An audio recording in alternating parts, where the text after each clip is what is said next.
Meus irmãos, todos nós temos necessidades, certo? Todos nós temos. E às vezes elas são tão urgentes que elas nos paralisam. O que nós deveríamos fazer a respeito?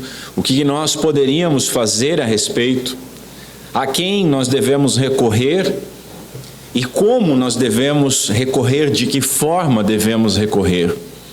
Vejamos o que o Evangelho nos ensina aqui na palavra, em Mateus capítulo 8, a partir do verso 5, quando a santa palavra do Senhor nos diz o seguinte: E entrando Jesus em Cafarnaum, chegou junto dele um centurião, rogando-lhe e dizendo: Senhor, o meu criado jaz em casa, paralítico e violentamente atormentado. E Jesus lhe disse: Eu irei e lhe darei saúde. E o centurião respondendo disse: Senhor, não sou digno que entres debaixo do meu telhado, mas dize somente uma palavra e o meu criado há de sarar. Pois também eu sou homem sob autoridade e tenho soldados sob as minhas ordens. E digo a este, vai, e ele vai, e a outro, vem, e ele vem, e ao meu criado, faze isto, e ele o faz. E maravilhou-se Jesus ouvindo isso, e disse aos que o seguiam: Em verdade vos digo que nem mesmo em Israel encontrei tanta fé. Mas eu vos digo que muitos virão do Oriente e do Ocidente e assentar-se-ão à mesa com Abraão, Isaque e Jacó no reino dos céus. E os filhos do reino serão lançados nas trevas exteriores, e ali haverá pranto e ranger de dentes. E então disse Jesus ao centurião: Vai, e como creste te seja feito. E naquela mesma hora o seu criado sarou. Até aqui. Curva a sua cabeça, vamos mais uma vez ao Senhor em oração. Senhor Deus, nosso Pai, tem misericórdia de nós. Tem misericórdia de mim, Senhor. Verme, pó e pecado. Com a responsabilidade de expor a Tua santa palavra. Não permita que nada de mim atrapalhe, Senhor. Mas que o Teu Santo Espírito tanto me ilumine como ilumine todos aqueles que forem ouvir, e escreva as Tuas palavras em nossos corações. Nós não somos dignos da Tua presença, mas aprove a Ti se revelar a nós, e nós clamamos por auxílio, para que possamos não apenas ouvir, compreender, mas sobretudo praticar para a glória do Teu santo nome, a Tua palavra. Glorifica o nome do Teu Filho em nosso meio, é o que nós te pedimos, no nome santo de Cristo Jesus. Amém. Meus irmãos, será que nós realmente temos fé? Ou nos achamos tão indignos que acabamos sofrendo uma paralisia mortal? Vamos observar hoje um homem que encontrou a sua dignidade vendo-se como indigno. Veremos também o poder soberano de Jesus e veremos como devemos nos portar diante dele. Não devemos imitar o centurião em seus atos, mas devemos imitá-lo em sua fé e principalmente na compreensão da autoridade de Cristo. E esse é o ponto alto do centurião. Nós já vimos na semana passada o extraordinário poder do Senhor sobre a lepra, tanto a lepra como o pecado do homem, que é representado por ela, como a lepra física, a doença, somente podem ser purificados por Cristo Jesus, nosso Senhor. Veremos hoje que o poder de Cristo, ele não conhece limites físicos, que basta uma palavra sua para que tanto uma terrível doença física quanto uma alma paralisada possam ser libertas. E assim nós devemos aprender a confiar no poder absoluto do nosso Senhor. Veremos ainda a nossa indignidade diante da absoluta dignidade de Cristo. Mateus, ele nos informa que Cristo retornou a Cafarnaum, cidade que Jesus já morou, e nós já vimos isso.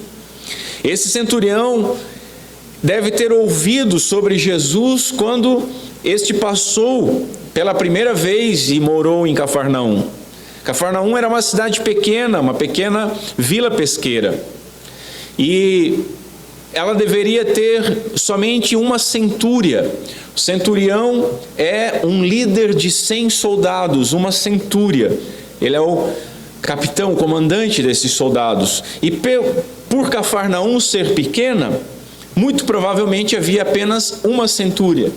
Sendo assim, esse centurião era um líder muito notável num pequeno vilarejo pesqueiro. Note uma coisa, note que o orgulho humano nos faz querer ser conhecidos e reconhecidos, nos faz querer ser exaltados e admirados pelos outros. Olha que interessante que sobre o homem que impressionou o Senhor, nós só sabemos onde ele morava, sabemos a sua profissão e sabemos o mais importante, que ele possuía fé. Agora, o seu nome, a sua história, a sua nacionalidade, absolutamente nada disso nos é informado. Que contraste! Este foi o homem que admirou o Senhor e nós queremos ser conhecidos. Será que o Senhor nos admiraria também? Deus foi muito glorificado por meio de um testemunho mundialmente famoso de um completo desconhecido. E é assim que Deus é glorificado. Aprendamos a diminuir para que Cristo cresça através do nosso testemunho. Que nós possamos ser completamente esquecidos e que possamos ser lembrados apenas como alguém que teve fé num grande Salvador. E isso deve nos bastar. Sendo assim, vamos ver em primeiro lugar uma necessidade urgente e um socorro imediato. Observe o comportamento deste centurião, deste homem. Antes de tudo, ele faz o que muitos de nós deixamos para depois, deixamos para fazer por último. Antes de tudo, ele vai a Cristo. Quanto tempo cada um de nós perde tentando solucionar as coisas do nosso jeito, para depois que nós fracassamos, nós vamos ao Senhor para tentar corrigir as coisas. E por que não vamos primeiro a Ele? Há quem diga o seguinte: não, nós devemos fazer todo o possível e Deus ajudará no impossível. Ou, o que cabe a nós fazermos, Deus jamais fará. Bonito, parece piedoso falar essas coisas, mas são conceitos confusos, porque nós sabemos que sem Cristo nós nada podemos fazer, nem aquilo que parece ser mais óbvio ou do nosso dia a dia. É claro que eu não estou afirmando aqui que nós devemos esperar as coisas caírem do céu. Nós devemos ser ativos. Mas as nossas atitudes, elas devem ser submissas aos princípios e valores declarados pela Escritura e que nós temos obrigação de conhecer. E tudo que nós fazemos deve ser regado por oração. Note o seguinte: todos os senhores já viram um jogo de futebol, uma partida de futebol, e eu não estou defendendo uma crendice vã de ninguém, mas você nota um jogador de futebol, quando ele vai, por exemplo, cobrar um pênalti ou vai começar o jogo, normalmente ele faz o sinal da cruz, ou outro que é evangélico, ergue as mãos ao céu, faz uma oração. Eles estão fazendo ali algo que eles treinaram a semana toda, algo que eles vivem para fazer, algo que eles são profissionais em fazer. E ainda assim, de alguma maneira, eles pedem por auxílio de Deus. E nós dizemos que conhecemos verdadeiramente Cristo, mas não devemos orar antes de cada uma das nossas ações? Até mesmo quando a gente pega um carro para fazer uma viagem mais longa, a gente ora, né? Uma viagem mais longa, uma viagem de avião, nós oramos para que aquele avião não caia. Mas quando você entra no seu carro para vir aqui à igreja mesmo, para ir para o seu trabalho, para ir para o supermercado, em tudo que nós fizermos, Senhor, nos ajuda, nos auxilia, nos guarda. Nós não sabemos o que pode acontecer com o pneu do nosso carro, nós não sabemos o que pode acontecer com o motorista que está atrás de nós, com o que vem contra nós, nós não sabemos se uma criança pode se atravessar, ou um animal, ou um idoso na frente do nosso carro, nós não sabemos dessas coisas. e por que nós não pedimos a Deus em tudo sempre o auxílio? Eu estou dando só um exemplo, você prolongue isso para todas as esferas da sua vida. Note a bondade deste homem com relação ao seu servo. Ela é admirável e digna de imitação. Esse centurião, ele dava grande valor a esse seu servo, porque ele chamou ele de meu rapaz, dando uma ideia de que era um menino, que era alguém com menos idade, e uma expressão que denota grande afeição. Pode denotar até mesmo filiação, apesar de ser muito improvável. Note que ele não preocupou-se com a produtividade do seu servo, mas ele se preocupou com a sua dor. Seria muito bom que todo patrão crente tivesse como obrigação preocupar-se com seus funcionários, especialmente quando estão doentes. Infelizmente não é o que nós vemos. Melhor ainda seria que esses patrões fossem a Jesus pelos seus empregados, como esse centurião fez. Nós já fomos a Jesus por alguém que trabalha por nós. Talvez você não seja dono de uma empresa, não tenha funcionários, mas existem pessoas que trabalham por você. Você já foi a Jesus por elas? Observe ainda a declaração espetacular do centurião. Ele aproxima-se de Jesus implorando por socorro, rogando-lhe. Todavia, na sua primeira fala, ele não pede absolutamente nada. Ele apenas descreve a situação do seu servo. Ele não chega pedindo, ele não chega dando ordem, ele não chega dizendo eu quero, eu preciso, faz isso, faz aquilo. Ele não solicita, mas ele descreve uma situação que informa uma necessidade. Nós devemos aprender assim que muitas das nossas orações poderiam ser simplesmente derramar o coração para o Senhor, que é o amigo de pecadores, ao invés de tantos e tantos pedidos. Reconhecer claramente a necessidade diante de Deus pode ser tão importante e pode demonstrar tanta fé quanto pedir. Além do que, alivia o nosso coração e nos dá clareza daquilo que nós realmente necessitamos. Eu lembro, no início do meu casamento, eu e minha esposa tivemos momentos muito difíceis mesmo. E eu lembro de um momento específico da nossa vida que eu estava orando e indiretamente eu fiz isso. Eu comecei a descrever, na realidade eu estava falando mal da minha esposa para Deus, né? E se você vai falar mal da sua esposa, fale só para Deus, não fale para ninguém mais. E eu comecei a relatar, Senhor, mas olha só, é assim, é assado, é cozido, é isso, aquele outro, olha como é que se comporta, olha o que faz. Eu expus, eu não pedi nada naquele momento, raro, mas não pedi nada. E enquanto eu estava expondo, ficou claro para mim, Senhor, então me muda. Senhor, eu é que estou errado. Senhor, a falha está em mim. Me ajuda. Dá clareza para nós, muitas vezes, nós abrirmos o coração. Ao invés de você chegar com uma agenda para Deus, leve o seu problema para Deus e diga, Senhor, eu estou com essa dificuldade.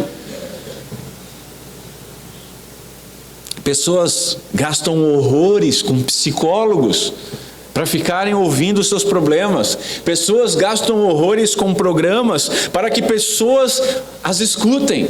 Existem até telefones para isso. Existem programas cristãos para isso, né? Tem o paga que eu te escuto, não fala que eu te escuto, né? Agora, olha o que nós aprendemos aqui.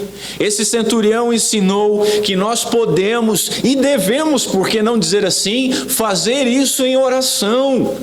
Ah, ninguém me ouve. Tem alguém que ouve. Você já abriu seu coração com essa pessoa? Haveria melhor ouvinte do que aquele que conhece os nossos corações, que sabe as nossas palavras antes que elas se formem nos nossos lábios? Aquele que determinou cada um dos nossos dias, há melhor ouvinte do que ele?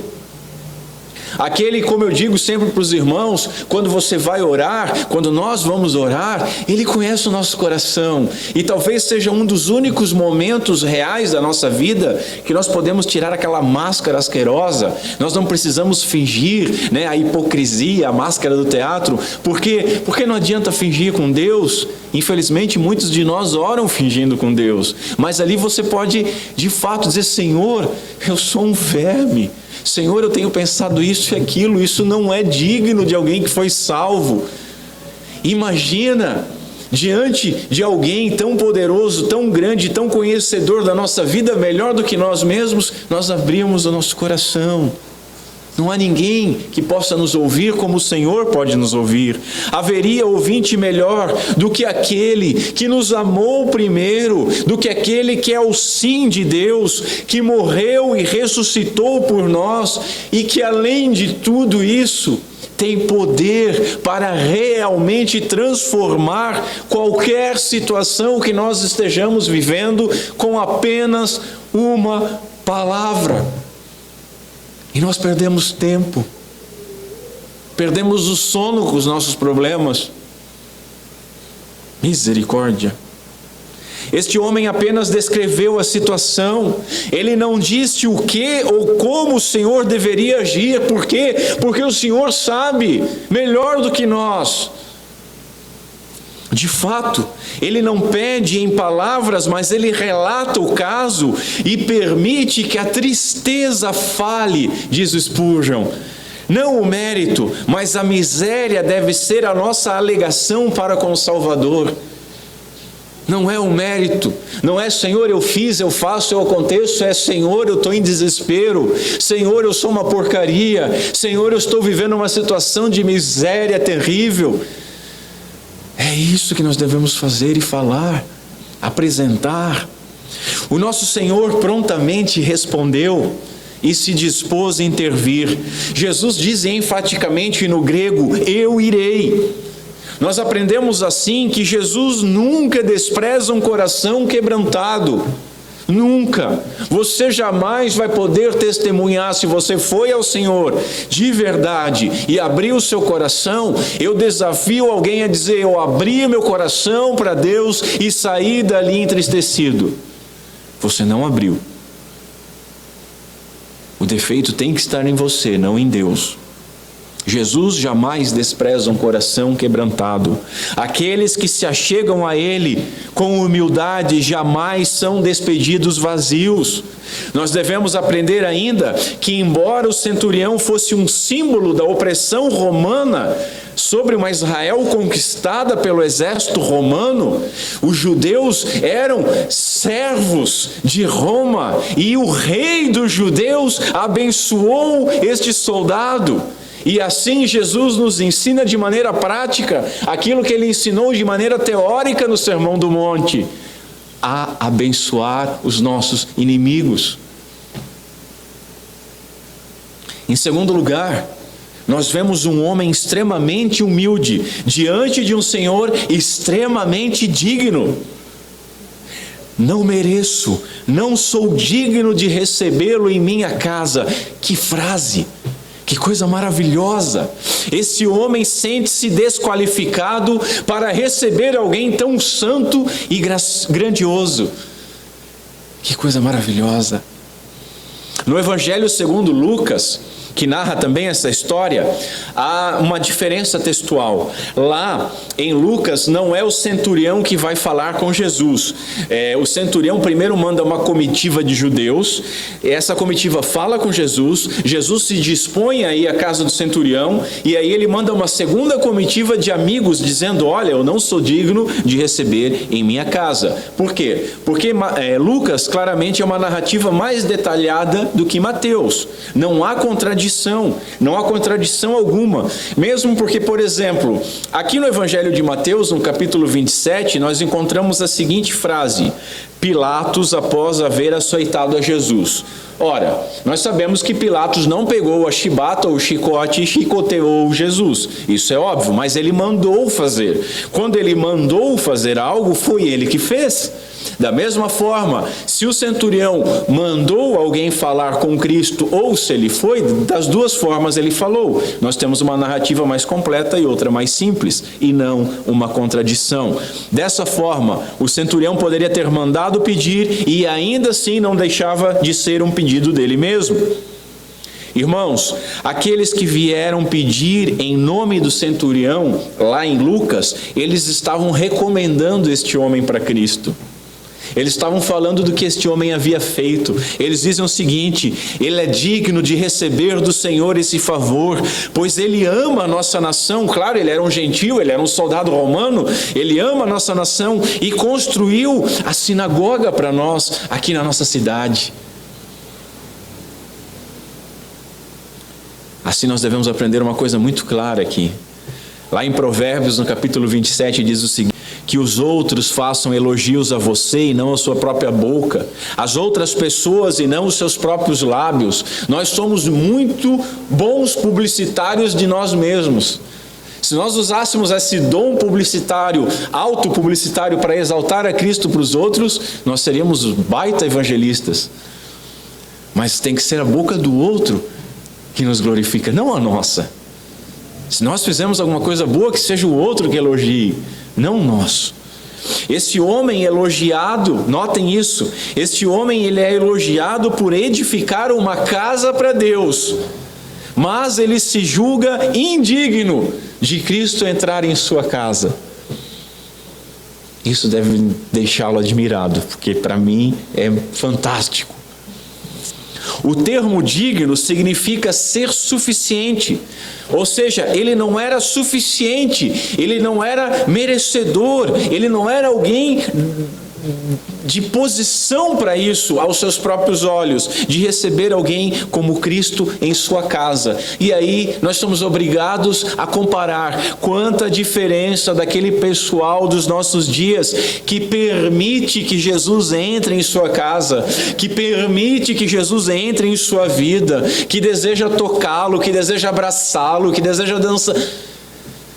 Quanta irreverência, quanta falsa piedade. Porque este homem aqui foi elogiado e deixou Cristo admirado. Devemos aprender sobre a nossa indignidade e a nossa irreverência. A resposta do centurião é maravilhosa. A resposta do centurião é uma confissão de fé. Ele inicia dizendo: Kyrie, Senhor, Senhor como divindade. Ele reconhece Cristo como uma divindade, Senhor. Para um soldado romano, para um cidadão romano, apenas César era o Senhor. Apenas César era o Kyrie. Ele era o Senhor dos romanos. Tanto que os cristãos foram perseguidos por não confessarem a César como Senhor. E este gentil romano chama Cristo de Senhor. Esse homem reconhece a autoridade de Jesus e a própria indignidade que carregava em si. Não posso receber em minha casa uma autoridade tão grande. Não é possível. Aprendemos que nós que chamamos Cristo de Senhor, deveríamos então ouvi-lo e obedecê-lo. Quando ele nos manda ir, devemos ir sem demora. Quando ele nos manda voltar, é isso que deve ser feito. Nós devemos fazer o que ele ordena e não ousar fazer o que ele proíbe. Quando a vontade do Senhor contradiz a nossa, diz um puritano, a dele deve prevalecer e a nossa deve ser colocada de lado. Irmãos, se nós enxergássemos como nós somos de verdade, caso nós pudéssemos nos avaliar pela pureza da lei, como o justo juiz pode nos avaliar, nós só iríamos orar uma coisa: Senhor, perdoa-nos, porque nós não sabemos o que nós fazemos.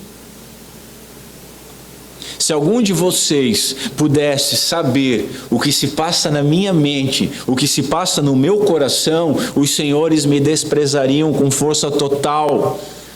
Se os nossos corações todos fossem descortinados, todos nós veríamos que somos todos miseráveis. Tem igreja que é pecado falar isso. Não, você é a menina dos olhos de Deus, você é o ouro de Ofir. Não se engane, somos muito mais pecadores do que pensamos e somos muito piores do que nós já sabemos. O príncipe dos pregadores, Charles Spurgeon, ele escreveu o seguinte: creia-me, quando você ouvir cristãos fazendo confissões abjetas, não significa que eles sejam os piores que os outros, apenas eles se veem sobre uma luz mais clara que as demais pessoas. A indignidade do centurião não se justificava pelo fato dele ser mais devasso que os outros homens. Pelo contrário, é evidente pelo texto que ele sempre fora muito mais virtuoso do que a maior parte da espécie humana, mas sim por ver o que os outros não viam e sentir o que os outros não sentiam, é que ele se achava indigno. Eu lembro que uma vez um pastor me advertiu. Eu estava novamente me colocando no meu lugar e dizendo que eu era um pobre, miserável pecador, nojento, asqueroso e tudo mais. Ao final ele chegou: não faça isso, Alberto. As pessoas vão achar que você é um devasso, as pessoas vão achar que você está tendo problema no casamento, que você está se alimentando de pornografia, que você está roubando dinheiro da igreja, que você está fazendo alguma coisa. Eu disse: cara, mas é só isso que é errado para você? Quanto mais perto nós estamos da luz, mais claro nós vemos a nossa sujeira, a nossa indignidade. Que nós possamos ter um vislumbre da glória e santidade de Jesus Cristo e uma convicção da nossa indignidade, por melhor que nós sejamos ou pensamos ser. A melhor coisa para despertar um sentimento de indignidade em nossa vida é olharmos para Cristo. Não é olhar para o irmão e tentar se achar melhor que ele. Não é fazer como muitos crentes fazem, olhar para as pessoas no mundo e ficar chutando gato morto. Ah, eu sou melhor que tal pessoa. Filhão, vocês dois são pecadores, você só está debaixo da graça. Deixa eu te contar uma coisa, talvez você seja pior que aquela pessoa. Olhar para Cristo. Nós podemos ser humildes sabendo quem nós realmente somos, mas seremos muito mais humildes quando estivermos nos medindo pela régua do onipresente, onipotente, 3 vezes santo. É por essa régua. Afinal de contas, nós fomos eleitos para quê? Para a santificação. Afinal de contas, nós fomos salvos para quê? Para sermos moldados à imagem de Cristo, não do irmão, não do ímpio, mas de Cristo.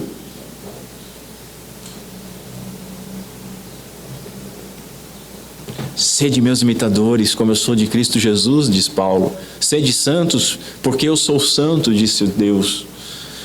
Quantos anos nós somos cristãos, meus irmãos? Quantas vezes nós lemos a Bíblia? Se você não leu ainda, não levante a mão e não pisque, não faça nada. Hoje vá para casa e comece a ler, toma vergonha na cara. Quantos sermões nós já ouvimos e nós já lemos? Para aqueles cujos olhos e ouvidos estão abertos, apreciar a autoridade de Jesus não é difícil, diz um teólogo. Você já teve seus olhos abertos? Seus ouvidos abertos? Você já foi exposto a essas coisas? Você deve olhar para Jesus sabendo da sua indignidade. Com a nossa costumeira falta de reverência e de temor, se Jesus dissesse assim: não, eu irei lá na sua casa, nós éramos capazes de dizer o seguinte: vir em minha casa? Que ótimo! Vamos agora! Eu vou passar numa padaria para comprar alguma coisa para a gente comer e vou passar um cafezinho. Senhor, só não repara a bagunça, tá? É capaz de nós fazermos isso, mas este homem, esse espetacular homem afirmou: não, Senhor, não, o Senhor não precisa vir. Porque eu não sou merecedor. Depois, porque basta apenas uma palavra. E em terceiro, o Senhor tem coisa muito mais importante para fazer. Eu não quero tirar você da obra. Você está aqui falando, pregando, curando. Quem sou eu para te tirar daqui e levar para minha casa? Não, basta uma palavra. Que a nossa indignidade diante de Deus, ela seja patente aos nossos olhos. Que as nossas interações com Deus iniciem sempre com louvor e adoração. Senhor, toda honra e glória e poder pertencem a Ti. Eu não sou digno. É assim que nós nos aproximamos de Deus. Que sejamos calibrados pela santidade de Deus e que possamos perguntar: Senhor, como Tu pudeste olhar para um cão morto como eu? A postura de coração correta ao lidarmos com o nosso Senhor Jesus é a da mulher penitente que banha os pés do Senhor com as lágrimas dos seus olhos. É assim. A forma de nós lidarmos com nosso Senhor é igual do leproso que nós vimos na semana passada. Ele chega diante do Senhor e se atira ao chão, com a sua cara no pó. Quem se aproxima do Salvador de pecadores deve fazê-lo na condição de pecador, indigno. Esse sentimento de indignidade impediu o centurião de ditar o que Jesus deveria ou não fazer. Spurgeon diz que grande número de pessoas que nós conhecemos vive mapeando os trajetos para o Espírito Santo. Eu achei isso maravilhoso.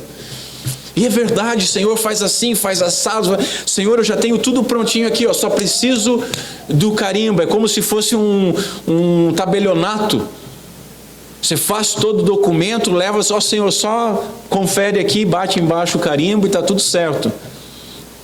Misericórdia de nós. Ouçamos, já que estamos comemorando a Reforma Protestante, ouçamos um sarcástico Lutero que dizia: deixe Deus ser Deus. Não cabe a nós exigirmos quando as suas promessas se cumprirão, nem a maneira que Deus agirá. O centurião, ele cuidou do seu servo. Será que o Senhor também não cuidará de nós, servos dele? E como servos, meus irmãos, nós não podemos questionar e não podemos duvidar, jamais.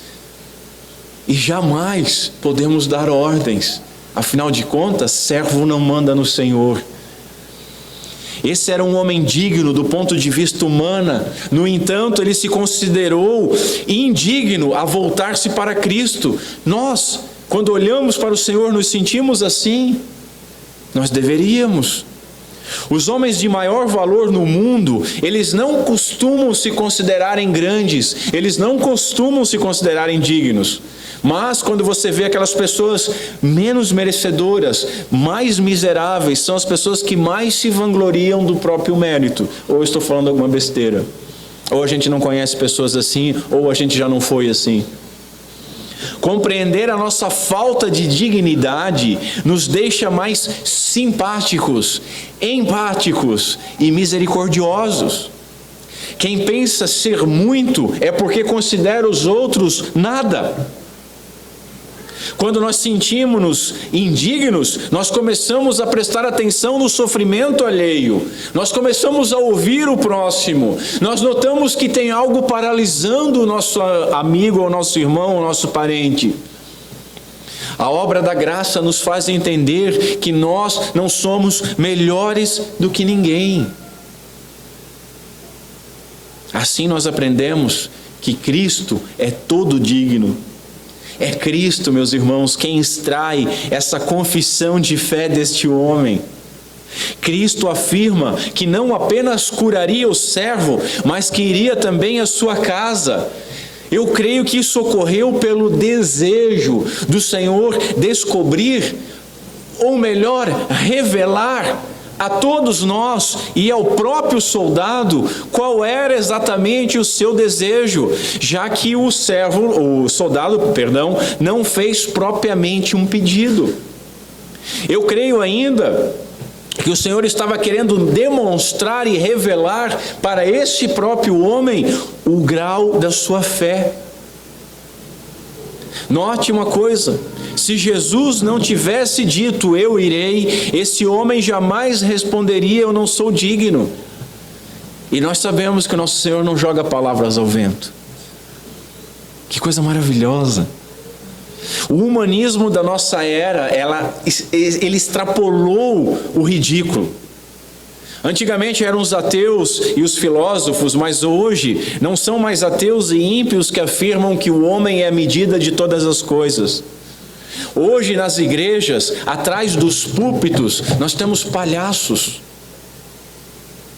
Hoje nas igrejas, atrás dos púlpitos, nós temos coaches. E se dizendo mesmo, eu sou coach, dizendo asneiras atrás dos púlpitos, embalando os homens nos seus pecados, rasgando seda para ouvintes e pagantes felizes. O que nós devemos nos importar é com a verdade. A verdade. Perante o Senhor nós somos terrivelmente indignos. O pensamento certo é que as nossas obras jamais nos salvariam, que tudo aquilo que nós fazemos, inclusive as nossas mais elevadas ações e os nossos mais elevados pensamentos, por mais perfeito que possam parecer, são ainda impuros e poluídos pelo pecado. Nós somos mais dignos encarando de frente a nossa indignidade diante daquele que é todo digno. Cristo, Ele cresce à medida que nós diminuímos. E importa que Ele cresça e que nós diminuamos. Quando temos a nós mesmos em baixa conta, é porque nós enxergamos algo maior e algo mais elevado em Cristo. Calvino, outro reformador, afirma nas suas Institutas que o homem só pode se conhecer à luz do conhecimento do Senhor. Somente quando o homem conhece a Deus é que ele consegue se autoconhecer, porque até ali ele vai ter só visões deturpadas de si mesmo. Eu costumo dizer que quanto mais nós nos limpamos, mais nós vemos as nossas sujeiras. Por quê? Porque quanto mais santos, mais enxergamos e nos tornamos sensíveis e nos afligimos até a alma pelos nossos pecados, por mais insignificante que sejam.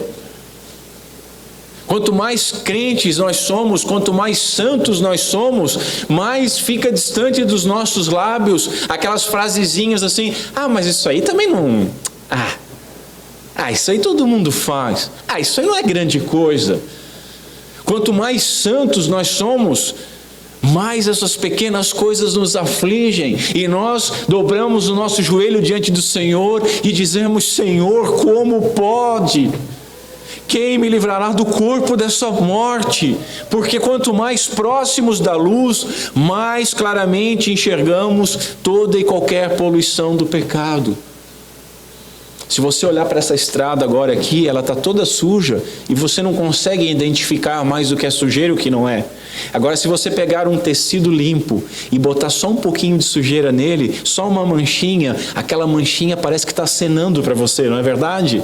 Quanto mais santos nós nos tornamos, mais essas pequenas manchas nos chamam a atenção e nos deixam tristes e ansiando por aquele dia quando nós não vamos mais pecar e seremos totalmente limpos e seremos transformados à imagem de Cristo.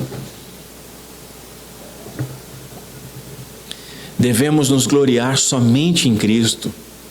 Mas que glória há em se reconhecer doente? Ora, Jesus veio pelos doentes. Que glória há em saber que nós somos indignos? Ora, Jesus morreu pelos indignos. Cristo não veio atrás de merecedores, mas veio atrás das ovelhas perdidas. Irmãos, haverão palavras tão doces quanto, de fato, no devido tempo, quando ainda éramos fracos, Cristo morreu pelos ímpios. Romanos 5. Em terceiro lugar, vemos ainda um homem com uma fé admirável diante de um poderoso Deus. Esse homem comparou a sua posição oficial militar como um fraco reflexo da grandeza, do poder e da autoridade de Jesus. Há algumas críticas de alguns estudiosos dizendo que ele insinuou, que Jesus também estaria sob ordem de alguém. De maneira alguma. O centurião compara a posição do Senhor com a sua, não de um modo a sugerir que Jesus estivesse sobre alguma autoridade, mas reconhecendo que o centurião, ele possuía autoridade e estava sob autoridade, e que aqueles que estavam sob a sua autoridade lhe obedeceriam. Ele estava acostumado à subordinação e à hierarquia, que são valores do exército. Os soldados romanos eram muito disciplinados. Ele poderia mandar qualquer um ir ouvir e seria prontamente atendido. E o que ele está dizendo é que, da mesma forma, Jesus também poderia dizer a qualquer tipo de enfermidade: vai-te, e seria prontamente atendido. O que este homem está entendendo é que se ele, um oficial de baixa patente, podia dar ordens com relação aos seus subordinados, quanto mais Cristo, que possui toda a autoridade, pode dar uma ordem para que a sua vontade seja feita. Que grandiosidade! Essa é a fé do homem.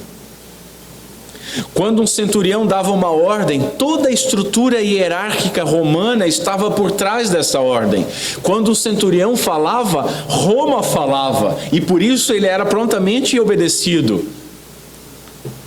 Era Roma ordenando. E se alguém desobedecesse, era colocado sobre o juízo de todo o Estado romano, porque havia desobedecido a toda Roma. E o que esse homem reconhece é algo semelhante em relação a Jesus. Quando Cristo ordena, Deus ordena. Dessa forma, é impossível alguém ou alguma coisa desobedecer a Cristo. Quando Jesus fala, Deus fala, pois a sua autoridade é a autoridade de Deus. É isso que ele está falando. Dessa maneira basta Jesus falar e assim será. É como se dissesse: se eu, que estou sob um poder, tenho o poder de mandar, imagina o Senhor a quem serve todos os poderes. O teu desejo será satisfeito sem erro, basta uma palavra. Que confissão de fé! A grandiosidade da fé desse gentil repousa no entendimento profundo da natureza e autoridade de Jesus como Deus. Ele não considerou que Jesus fosse um homem comum, e sim um homem que Deus tinha enviado, dotado de toda a autoridade divina. Ele creu na autoridade do Messias, e os religiosos da época não creram. Dê somente uma ordem, dê somente uma palavra, ele diz. Note o contraste bíblico. Jairo, lá em Marcos, ele era príncipe de Israel, e ele chega a Jesus implorando pela sua filha, e ele não diz uma palavra, ele diz o seguinte para Jesus: vem rapidamente. Nicodemos, que era mestre, ouvindo falar a respeito do mistério da fé, ele não disse basta uma palavra, ele disse: como que pode ser isso? Lá em João 3. Ainda em João 11, Maria e Marta, quando estão com o seu irmão morto e Jesus chega até elas, elas dizem: Senhor, se tivesses estado aqui, não teria morrido meu irmão. Elas não dizem basta uma palavra. A fé não é apenas crer que Jesus pode, mas crer que se Ele quiser, vai fazer. Alguns diriam que fé é mais do que crer, que Jesus pode, mas que Ele não só pode, mas que Ele sempre quer. Tem problemas nisso. Eu posso concordar que Ele sempre quer aquilo que é melhor para nós e aquilo que mais glorifica o nome de Deus. Mas daí concluir que sempre uma cura, um milagre é o que mais glorifica a Deus, é ter um entendimento muito estreito das coisas de Deus. Muito estreito. É esquecer que o maior apóstolo pediu 3 vezes por uma coisa, por uma cura, e recebeu por fim uma resposta: Paulo, a minha graça te basta. Não fala mais nisso. Diríamos que Paulo tinha pouca fé? Assim, meus irmãos, oremos: Senhor, sei que tens poder, por isso eu suplico. Senhor, eu sei que basta uma única palavra, por isso eu imploro. Senhor, eu estou precisando, o meu irmão precisa, aquela pessoa necessita demais, por isso eu rogo por socorro. Todavia, Senhor, não seja como eu quero, mas como Tu queres. Apenas eu peço que, se a resposta porventura for negativa para a solução da dificuldade que eu me encontro, que o Teu doce e santo sim seja ao menos para conforto, consolo e força, para que nós possamos Te glorificar também nessa situação. Isso é uma oração de fé. É o tipo de oração que entende: Deus dá, Deus tira. Bendito seja o nome do Senhor. Nós vemos aqui uma fé elogiada. As Escrituras afirmam apenas 2 vezes que Jesus ficou maravilhado. O mais triste é que no outro caso, lá em Marcos 6, Jesus está admirado da pequena fé dos discípulos. Em todas as outras ocorrências relacionadas a Cristo, são os outros que ficam admirados por suas palavras ou pelo seu poder. Notemos uma coisa: a humanidade de Cristo podia espantar-se, assim como teve sede, como teve fome e como teve cansaço. Calvino ele escreveu o seguinte: embora a admiração não seja apropriada para Deus, vendo que ela deve surgir de novos e inesperados acontecimentos, ela todavia podia ocorrer em Cristo, visto que Ele assumiu as nossas emoções junto com a nossa carne. Isso é glorioso,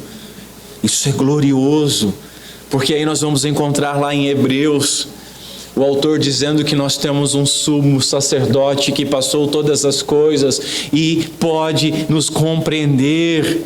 O nosso grande sumo sacerdote pode se compadecer das nossas fraquezas, porque ele passou por elas, ainda que sem pecado. Ele conhece as nossas lutas, Ele conhece as nossas agonias, Ele conhece as nossas dores, as nossas incertezas, as nossas dificuldades, os nossos problemas, as nossas lágrimas. A questão então é: e nós? Nós sabemos que Ele tem poder, nós sabemos que basta apenas uma palavra Sua para resolver as nossas dificuldades. E se sabemos, cremos nisso. Jesus se maravilha em ver qualquer homem crer, pois os homens são incrédulos por natureza. E infelizmente os religiosos são os mais lentos para crer. A verdadeira fé é aceita por Cristo, embora ela varie na aparência, escreveu um puritano. Nota, Jesus elogiou a demonstração prática de fé daqueles amigos que levaram um paralítico até uma casa, destelharam a casa e desceram o paralítico. Eles levaram o homem até Cristo para que fosse curado. Era uma fé prática e foi elogiada por Cristo. Aqui, Jesus elogia a fé confiante do centurião, que não levou o seu servo paralítico, mas apenas foi clamar por ele e cria que bastava uma palavra. Em quarto e último lugar, vejamos então como nós podemos aplicar estas coisas para a nossa vida. Primeiro, o texto nos exorta a examinarmos a nossa fé. Essa enfermidade é também um símbolo de pecado, assim como era a lepra. Eu não estou falando sobre a causa do pecado, da paralisia ser pecado. Eu estou dizendo que essa paralisia serve como um exemplo. Por quê? Porque o pecado paralisa aquele a qual contagia. O pecado nos paralisa. O pecado paralisa até a morte, tornando o coração endurecido, tornando olhos e ouvidos fechados e tornando membros incapazes de fazer algo que glorifique a Deus. Esse servo tinha seus membros, tinha seus braços e suas pernas, mas a enfermidade tinha tornado eles inúteis. E não é assim, meus irmãos, com todo homem que não é convertido. Todos os seus dons, todas as suas aptidões, todas as suas habilidades são inúteis para a glória de Deus. Para a nossa vergonha, não tem sido assim em muitos momentos da nossa jornada. Um pecado nos assola, nós abrimos a porta para ele, em pouco tempo ele nos paralisa. Os dias vão passando e como nós temos a consciência da nossa filiação em Deus, o Espírito Santo nos constrange e nós começamos a sofrer dores horríveis, atormentados pelas acusações do demônio. Se você já passou disso, se você está passando isso, hoje é dia de olharmos para o Senhor com fé e afirmarmos o seguinte: Senhor, basta uma palavra Tua. Nós devemos crer, meus irmãos, que a nossa fé repouse com a segurança sobre a onipotência de Cristo e nenhum outro apoio. Ele tem poder para dar vida aos mortos, visão aos cegos, pureza aos impuros e forças aos que não têm nenhum vigor, conforme Isaías 40. Aprendemos que este soldado, ele não era um teórico da religião, não era alguém com uma confissão de fé vazia, mas era um crente verdadeiro, que considerava Cristo como aquele que tinha todo o poder. E nós cremos nisso. Meus irmãos, meus senhores, não desanime diante da aparente paralisia. O Espírito sopra aonde quer. Você pode estar dizendo assim agora: mas você não sabe o que eu estou passando. Mas o meu marido não ouve. Mas o meu filho não quer vir à igreja. Mas a minha filha está sempre pronta a desafiar as coisas de Deus. Meu querido, não olhe para a paralisia. Olhe para o Senhor.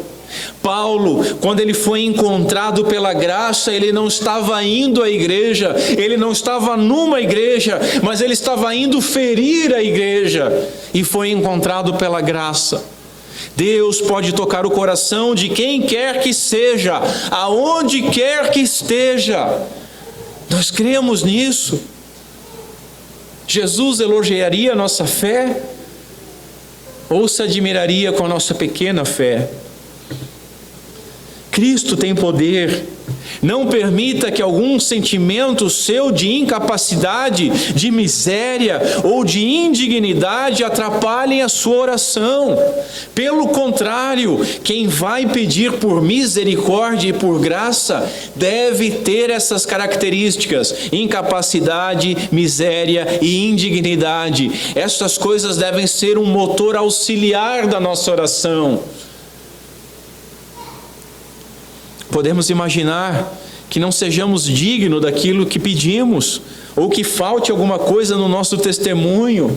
Sim, meus queridos, nós somos indignos. Contudo, a nossa fé não é baseada no nosso mérito, mas no poder e na graça do nosso Senhor.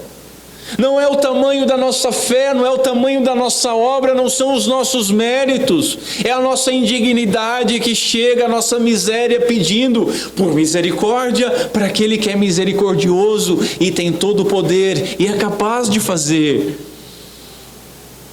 Nós sabemos que é terrível ver os nossos queridos dia a dia caminhando por um caminho largo, desprezando a porta estreita.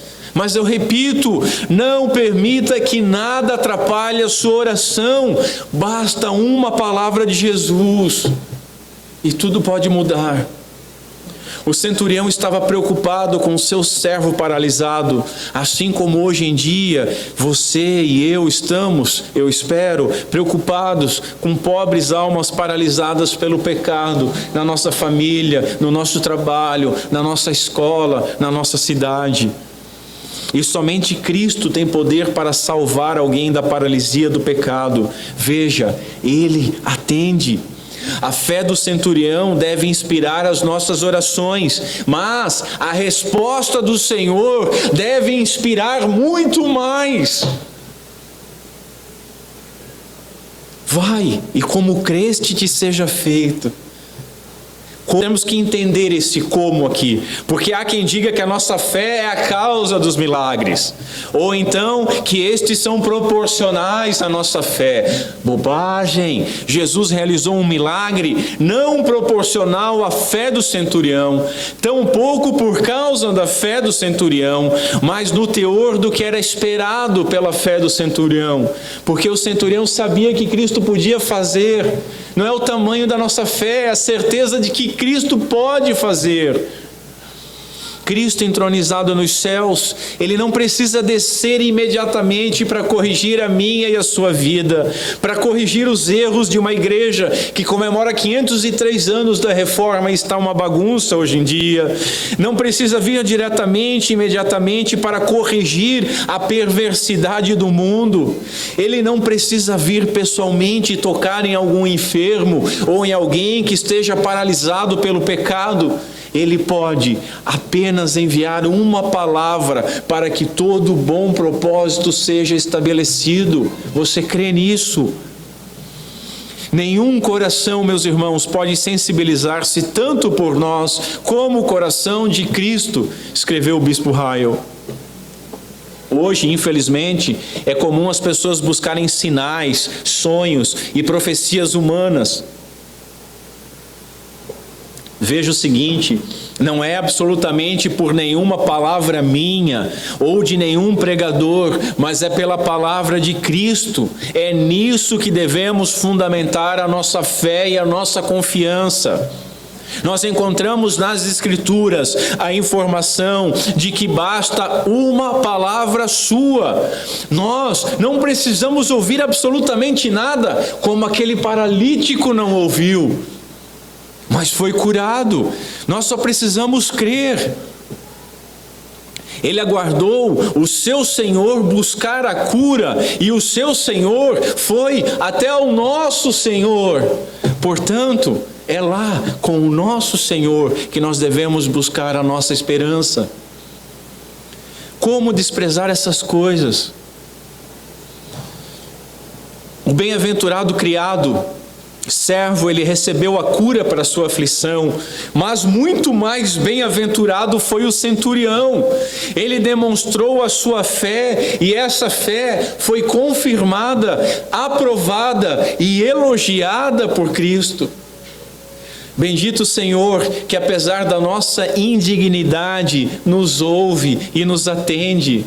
Irmãos, não há nada fora do alcance da misericórdia do Senhor. Para o nosso Deus, curar uma paralisia do corpo ou curar uma paralisia da alma é algo extremamente simples e fácil. Ele é especialista. Ele é especialista nessas coisas. Quando nós temos um problema em casa, vai lá com encanamento, você não vai procurar um eletricista, você vai procurar um especialista que é um encanador. E o que o encanador vai dizer? Sim, pode deixar que eu vou lá e vou resolver isso. É simples. Assim é com Cristo, Ele é o especialista nas nossas dificuldades. E assim, Cristo disse a esse homem, e diz a qualquer um de nós hoje: pode deixar, eu irei, eu curarei. Meus irmãos, vocês conseguem deixar de vir quando uma palavra dessa surge à frente de vocês? O que vem a mim, de maneira nenhuma o lançarei fora.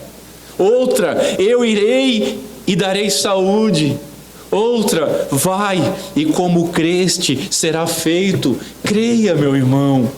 Nós não precisamos ver sinais espetaculares, nós não precisamos sentir sensações extraordinárias, basta nós crermos que uma palavra, apenas uma palavra de Jesus é suficiente. Meus irmãos, antes de eu terminar essa exposição, Jesus pode atender a sua prece. Antes de eu acabar esse sermão, Jesus pode desfazer a sua angústia. Nós conseguimos acreditar naquele que não pode mentir, ou não acreditamos? Sendo assim, nós devemos nos examinar. Cremos ou não cremos? As palavras de Jesus, não encontrei em Israel uma fé tão grande, não somente elogiam o centurião, como condenam, talvez, cada um de nós, se nós não crermos realmente no poder de Jesus. Não ousemos duvidar. Creia na palavra. Deus diz o seguinte: desde os dias mais antigos, eu sou. Não há quem possa livrar alguém de minha mão. Agindo eu, quem pode desfazer? Em outro lugar, Paulo diz que diremos, pois, diante dessas coisas, se Deus é por nós, quem será contra nós? Nós não somos dignos. Exato, não somos. A nossa situação parece impossível, sim, ela é. Mas Jesus tem poder de agir, e apenas uma palavra dos seus santos lábios basta. Cremos nisso. Como que nós reagimos diante das nossas necessidades, meus irmãos? Dos problemas, dos nossos problemas, dos problemas dos nossos familiares, dos problemas dos nossos amigos. Nós ficamos tão paralisados contra o servo do centurião, sofrendo a dor, ou como o centurião, nós vamos até Cristo com fé. Basta uma palavra de Jesus e Ele pode curar a nossa paralisia. Cremos nisso? Se cremos, invoquemos a sua palavra misericordiosa. E se não cremos, peçamos perdão pela nossa incredulidade e peçamos que Ele nos purifique, tal como fez com o leproso, e que após isso que Ele cure a nossa fé paralisada. Eu concordo com Spurgeon quando ele afirma o seguinte, isso é duro de ler: a verdade é que não cremos o suficiente no nosso Senhor. Insisto, não cremos o suficiente naquilo que, no entanto, é bastante razoável. Deus tem poder. Devemos todos, dito isso, devemos todos nos arrepender. É certo que todos nós somos homens de pouca fé, mas nós não precisamos continuar assim. Confesse hoje a sua paralisia, confesse hoje a sua incredulidade, confesse. Eu não estou aqui para diminuir a gravidade da situação de nenhum de nós. Falta de fé é seríssimo e é tão sério quanto o problema que você acha que tem. O seu caso pode ser tão ruim, eu diria pior do que você pode imaginar. Contudo, escute hoje, espírito cansado e sobrecarregado, venha a Cristo. Deposite os seus fardos aos pés da cruz, abra o seu coração, confesse a sua debilidade, apresente o seu problema. Ele pode perdoar, pois foi Ele que pagou o preço. O seu pecado é imperdoável e a sua salvação é impossível, mas não há impossível para o nosso Senhor. Por pior que seja o seu estado, você pode receber ajuda hoje. Por pior que seja o nosso estado, nós podemos receber ajuda hoje. Por fim, meus irmãos, é certo que essa palavra nos enche de consolo, e essa é a minha última aplicação. O tamanho do nosso problema não é problema para Jesus.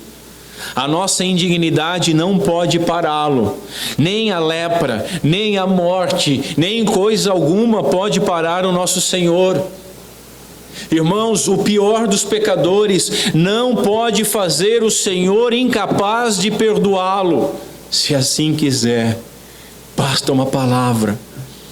O justo, ele não morreu pelos justos, mas morreu pelos injustos, nos apresenta Pedro. A farmácia do Evangelho destina-se ao doente.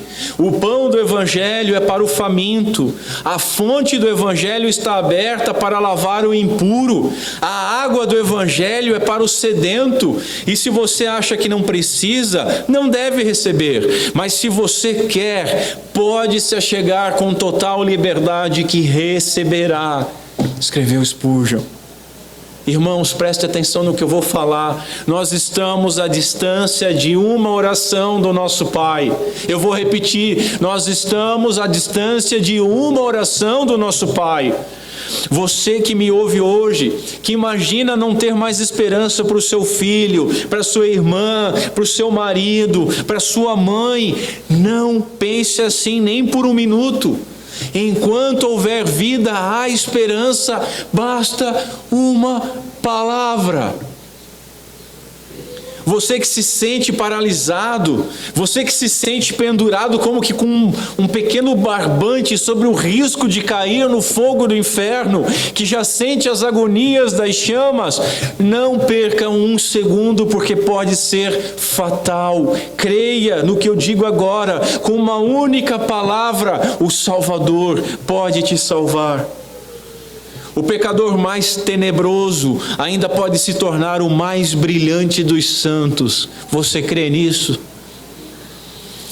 Uma humilde confissão das nossas necessidades e enfermidades espirituais e físicas não deve ficar sem uma resposta tranquilizadora. Derrame a sua queixa e deixe que a misericórdia seja derramada sobre você, escreveu um puritano.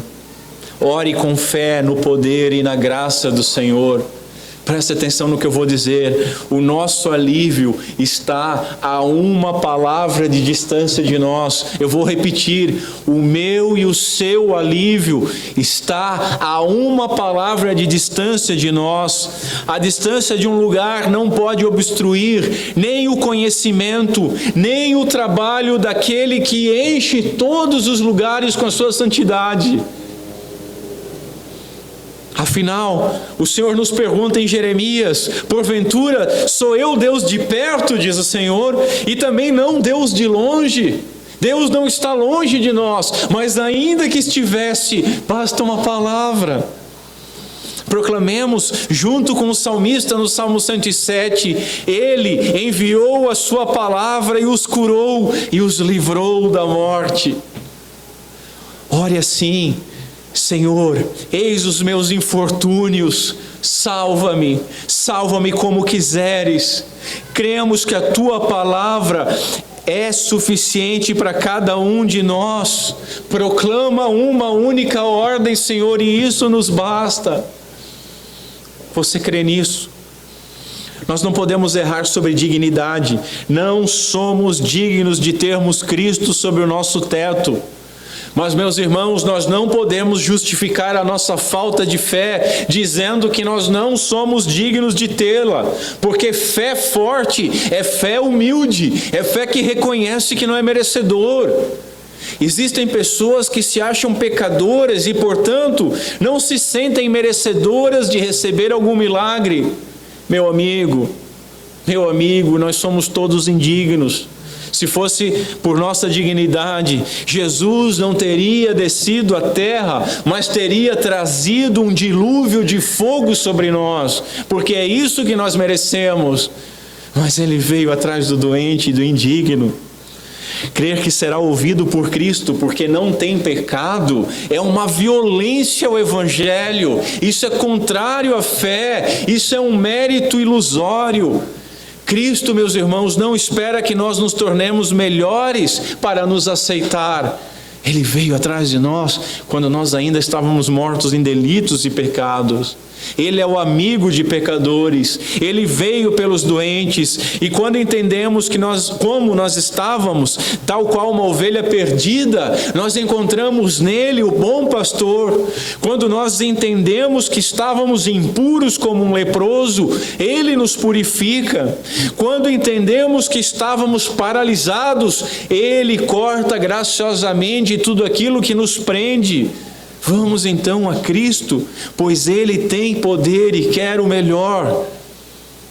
Caso aquilo que recebemos não foi aquilo que pedimos, ou não veio da forma que pedimos, devemos agradecer simplesmente por receber, porque Deus sabe qual é a melhor maneira de nos abençoar.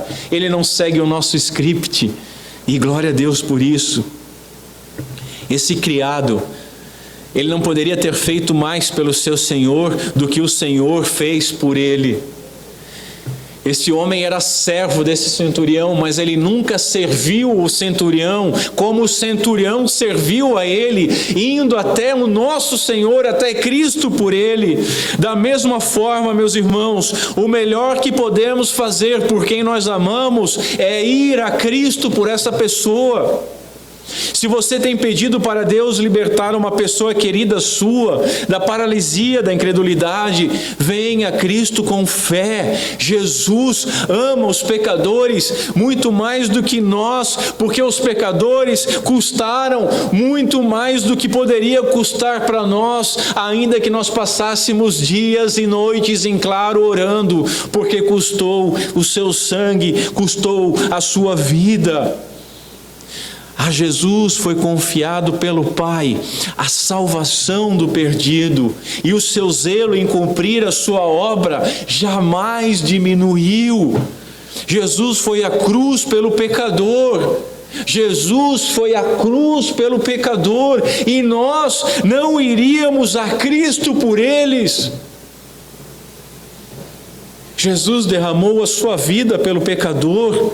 E aquele que derramou a sua vida pelo pecador não diria uma palavra por eles, e sendo que essa palavra basta. Jesus é Deus Filho, assim Ele está em todo lugar na sua onipresença. Jesus, Ele não está na terra, mas nos céus, entronizado à direita do Pai, e esse é o seu maravilhoso método hoje. Hoje Jesus não vem ou vai, mas hoje Jesus diz uma palavra e ela se cumpre. Não é glorioso? Esse é o método. Durante todo o milênio, durante todo o dia que se chama hoje, durante todo o dia que se chama dia da salvação, durante todo o ano que se chama ano do Senhor, Jesus cura e age desse modo, bastando uma palavra para a resposta de uma oração feita com fé. O nosso general, ele não precisa deslocar-se, a sua palavra basta. Que Deus Pai seja misericordioso conosco, por Cristo Jesus. Amém. Vamos ficar em pé.